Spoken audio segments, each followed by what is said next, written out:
Posyandu atau Pos Pelayanan Terpadu merupakan bentuk kegiatan bersumber daya masyarakat atau UKBM yang dilaksanakan oleh, dari, dan bersama masyarakat.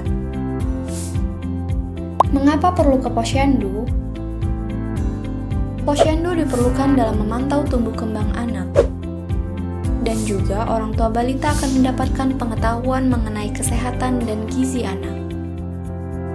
Menurut Kementerian Kesehatan Republik Indonesia, angka kematian ibu dan bayi masih terbilang cukup tinggi. Karena peran itulah, posyandu tumbuh subur.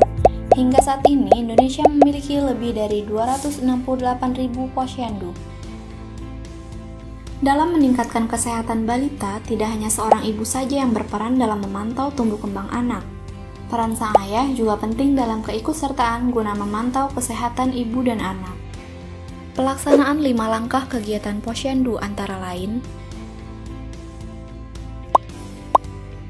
pertama, kadar mendaftarkan balita yang dibawa oleh orang tua. Kemudian, kadar mengisi kartu menuju sehat yang berisikan data balita. Orang tua balita menuju meja 2 untuk menyerahkan KMS dan melakukan penimbangan pada balitanya.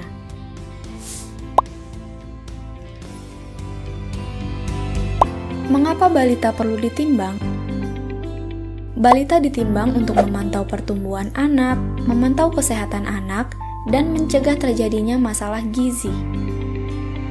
Kadar posyandu mencatat hasil penimbangan pada secari kertas yang diselipkan di KMS atau kartu menuju sehat. Setelah dilakukan penimbangan, keluarga balita menuju meja 3. Kemudian kadar memindahkan catatan hasil penimbangan balita dari secari kertas ke dalam KMS. Setelah itu, KMS dikembalikan kepada orang tua balita.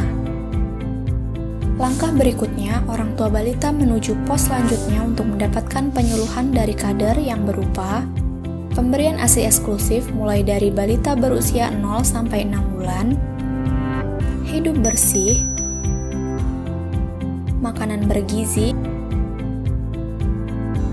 masalah kesehatan umum balita seperti demam tinggi, gondongan, cacar air, dan juga campak.